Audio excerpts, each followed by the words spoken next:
Does a price hike necessarily demonstrate that there's been a breach of fairness and of competition legislation? Well, not necessarily, John. I think we all know that when Comet went down, what's now a month ago, it had 40% of the capacity of seats in the sky, which is always a large shock to any sector.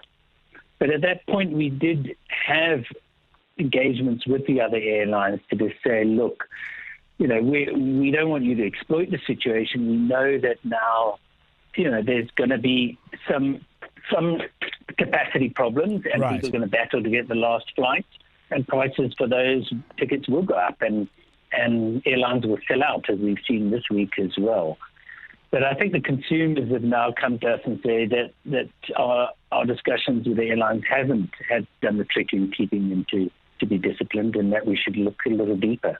So what would that discipline involve? Because Bruce Whitfield, my colleague, for example, has had some really interesting interviews with executives at Safair in which they are, and I'll put up some links if I can find them for you a bit later in the show. But they're saying, look, this works on an algorithm, and it's an algorithm that people see in practice when you go on, because there's perhaps a family wedding or a graduation in 3 months' time, you get good pricing. If you suddenly have a cousin who says, oh, I'd love to come, and it's 3 days before the price has gone up. Do you accept that those algorithms are a standard way for airlines to determine pricing? Well, look, we understand airline pricing fairly well. So as you point out, each airline has different fare buckets, as they call it. Right. And they allocate a number of seats to those. So when you go online, if you're the first on that flight, you'll get the cheapest. But as they book up, you're bumped up to the next fare bracket and the next after that. So, and they will say, Friday afternoon coming back from maybe Johannesburg to Cape Town is a high demand period. We'll put fewer seats in the low price bracket.